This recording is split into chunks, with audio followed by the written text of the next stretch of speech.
all of these concepts and ideas and all of this stuff that we're trying to contemplate starts up here in the mental, right? You have to be able to visualize something. You have to have the thought first. You have to create the concept. You have to philosophize the idea before you can actually give birth to it. Yes. You know what I mean? Even my martial arts instructor would tell me that all the time. The body is a reflection of the mind. We talk about that in movement and fighting. Engineering taught me that too. You know, it's like you have to visualize the design in your mind first before you can put it into SolidWorks or whatever. Exactly. You have to see it. Yeah. You have to see it. And you have to, you mold it. You know what I mean? And so it's not just a static thing either, going back to like being and becoming. It's like, it's the idea starts off as a point, and it may not be, you know, the clay never starts off as the statue. Right. Kind of thing. You know what I mean? But the clay is the chaos. The clay is the chaos, and the clay is the material that we use to build it. It's like a cell isn't just a cell. A cell is the combination of all of the molecules, which are combinations of all of the atoms. Yes. Which are combinations of all of the particles. Right. And so it's this unity and the sense of working together under these kind of unspoken natural laws that we're more or less creating as we're discovering them. We're creating as we're discovering them. Right, weird, right? Because you can't discover something if it already exists. But if you don't know what exists, through that act of discovering it, you're creating it. Wow. Right? So you can see something happen. I can drop this, but I'm not going to say that's gravity that did it if I don't understand the concept of gravity or never heard of the word gravity. Right. If I'd never heard of the word gravity, what do I say? How do I formulate that concept to begin with? How do I even begin to think about what the action is that just happened and why? And what I'm getting there is, what is the whole past, present, future of that whole interaction? Is what you're doing, observing it, feeding. What's the feedback loop there? It's right. What's the language? Chicken or the egg? What's the word? Right, because again, gravity is a word that we've defined as what? Well, Alan Watts has described that a few times. He goes, I think I talked about this before. That he said, the universe is wiggly. We have all these. We make straight lines out of everything. And if you look in the universe as a totality, just nature doing its thing, there's never straight lines, squares, and circles anywhere. It's all this soup and stuff. And so we get used to defining these things so black and white and discreetly, when that's just a product of our own perception. Whereas, so he said something like, he was like giving a guided meditation to a group of people, and he's like, in whatever state you're in, we won't give it a name. Just don't call it peace, don't call it Satori. It is what it is. And so gravity, before the word, what was it? Right. And God. Right. I mean, even Newton gave credit to God at the end of his book. Every like physicist of significance always refers to some type of spiritual higher power, because even they're like, there's no way. Right. They're honest about it. Right. That's the thing too, is that the reason, again, instrumental reason, and this whole idea of kind of cold logic too, and kind of mechanizing nature through science and stuff like that. And I'm going to butcher the name. I always butcher the name. Nietzsche. Yeah. When he said God is dead, yes, he's not talking about the actual death of God. Right. He's talking about, as society, things have grown, as technology's grown, as science has grown, and reason has grown, and we have now adopted this idea of evolution and have this, well, I don't know, I don't think he was around with that yet, but we have this scientific understanding, and we have this reason that we're now trying to pursue in order to understand nature. The whole God is dead thing is, because of this, man is going to eventually stop pursuing answers to the question of what is human nature. Yes. What is our place in, God's universe? Because ultimately every culture, every civilization, every tribe has some form of worship, deity, sacrifice, ritual associated with like that. With a power. Yes. Right? Up until the past 100 years or so, where now it's like, oh no, God doesn't exist because I said so. And there's no proof of because, it. Yeah, because there's no proof. There's no physical proof of God. Oh, it only exists in your imagination. Well, so does the thing I just designed. At Right. least it did. Right. I mean, again, when you die, what do you know is going to happen? Right. I'm not saying it's kind of and that I don't know if you ever heard of Pascal's wager. No. Yeah, so Pascal's wager was more or less, you can either believe in God or you can not believe in God. Mm-hmm. What are the what's the pros and cons here? If I don't believe in God, back then, persecuted by society and all that shit. But if I don't believe in God and God is real, Right. I'm screwed. Yeah. If I don't believe in God and God is not real, I'm cool. If I believe in God and God is real, I'm good. If I believe in God and God is not real, I'm good. Right. Uh-huh. Yeah. Exactly. Right? And so his bet is, I'm Why just not? going to believe in God because why not? Why not? I mean, what's the harm? What's the reason not to? Well, Because what is the harm? Oh yeah, Yeah. I know. And that's again the reason we use to continue believing what we believe and hierarchy. I'm superior to you. Mm-hmm. You believe something different than me and stuff like that. But it's like when you are genuinely looking and trying to gain an understanding of the universe and nature, and you have this aspect that has existed in every culture throughout all of history, and every person of notable worth in history that anybody can know about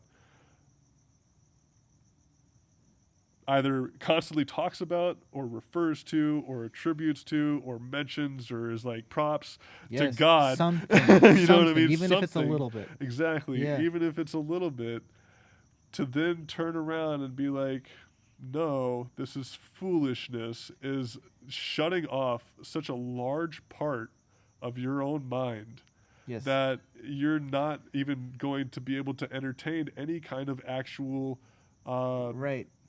imaginary, quote unquote, thought, because all thought is imaginary. Yes.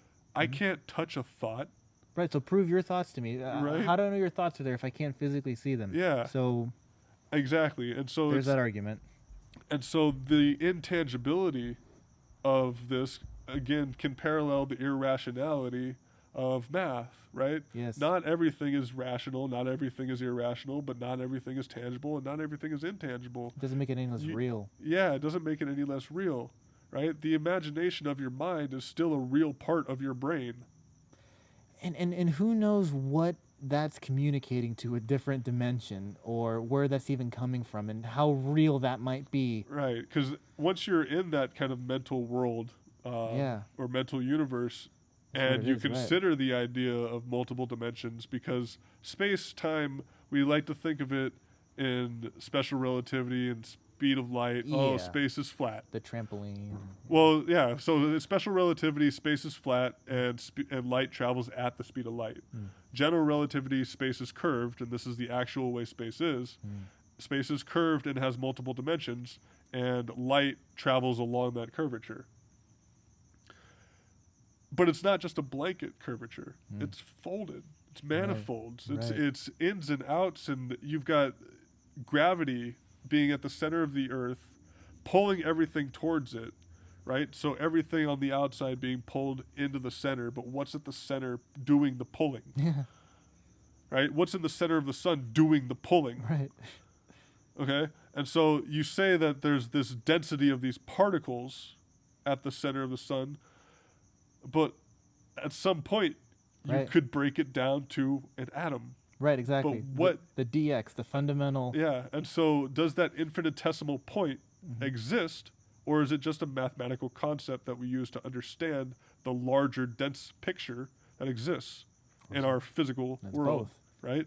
And so it's, again, using this kind of higher dimensional thinking Yes. of math and just the balance of irrationality and rationality, and the idea that we don't exist in just a three-dimensional plane or even a four-dimensional plane. Our mind is actually also calculating the same probability of, do I want to eat cheeseburger tonight or do I want to eat pizza tonight? What are the odds that I do one or the other? Right. Is probability 4 dimensions? I don't know. Right. At what time do I make that decision? Where does that? Where is that data being stored? Where did Yeah. it generate from? Right. Was it in this three-dimensional universe? Yeah. Where is that being stored at? Exactly. I And why do I call it a burger and not a pizza, and the pizza not a burger? You know. it was like that Rick and Morty thing where the telephones and the pizzas. Yes. I'd like a large pizza with extra phones. Yeah, exactly. Wait, with extra people on it. Extra people and on then the it, people yeah. were the furniture. Yeah. That was really good. I posted something the other day, and it's everything. You're talking about it right now. It was I like woke up at 4 a.m. and I listened to some like Terrence McKenna, and it hit me in the right way. And I'm gonna grab my phone. It was right here, great, because I think I saved it. I'm like, I gotta screenshot this because I'm gonna forget this in an hour when you're in that state of mind. But it's all about the dimension stuff. And oh, here it is. And actually, before I even read it, what I was thinking about the whole time you were talking about that was, we tend to call God or define deity as when we can't grasp and understand it. And the second we understand it, it goes from metaphysics to physics, or religion to, and it's almost as though we fear what we don't understand. And the reason I think that's actually what I said here, was because it gives us consciousness of our mortality, because it's like that thing has the ability to master us because we don't understand it. So That's interesting. isn't it? Yeah. Whatever attacks our mortality is what we tend to respect and deify. And what do they say? It's like the beginning of wisdom is the fear of God or something like that. No, I haven't heard that. Yeah. Maybe, yeah. But it's yeah. or just think about it. You know, you're at a martial arts studio. You're fighting somebody. Like the bigger, stronger person is the one you're gonna respect, because Well, you're certainly going to be more cautious. right. You think you're going to be wary, conscious of your mortality. So and you're going to definitely be more conscious of your mortality. Yeah. Yeah. That I think is kind of the bigger point there too, because when they were making maps originally, the boundaries of maps, when they reach the edge, here be dragon. Yeah, exactly. Right. Yeah, And I love those. It's definitely very much we don't understand it. We are therefore afraid of it. Yes, And right. the more Like black holes are powerful, scary. the more powerful it appears, the more godly attributes we give it. Exactly. Right. Yeah. Let me read what I was saying, because it kind of touches on both of those. So I said, If we weren't so caught up in the reasoning, we probably would call black holes God. right. Yeah, because it's pretty crazy. Yeah. Let's say, okay, but what I truly believe it to be is our limited perception of the workings of a higher dimension within our current 3D experience. To a 2D creature, the experience of a 3D object would seem otherworldly and behave in ways that they cannot fully explain with their limited 2D set of perceptual tools. So by analogy, we can apply this notion to our 3D physical experience to what a higher dimensional phenomena would appear to us in this 3D world we live in. A 4D sphere, as we would experience it, would appear as a sphere that instantaneously pops into existence, enlarges, and then shrinks, and then pops out of existence. But if we were a creature of higher dimension, whatever that may be, it wouldn't seem crazy at all. We often tend to call unexplained phenomena spiritual, metaphysical, religious, or magical. Perhaps all it is simply the workings of a higher dimension we are simply incapable of fully understanding as we are. Yeah. You know what I mean? It's like, Yeah. that's basically what I just said. It's if what we don't understand, and maybe it's fully ABC 1, 2, 3 in 4D. I don't know, like to a 4D creature. Oh, it is. Yeah. Yeah. I mean, so it's like ants really only have a perspective of two dimensions. Right. You know what I mean? Even though they're three-dimensional objects, their perspective is just which is all that matters. 2 dimensions. Yeah, that's all that matters, right? They may change elevation, but they're not really aware.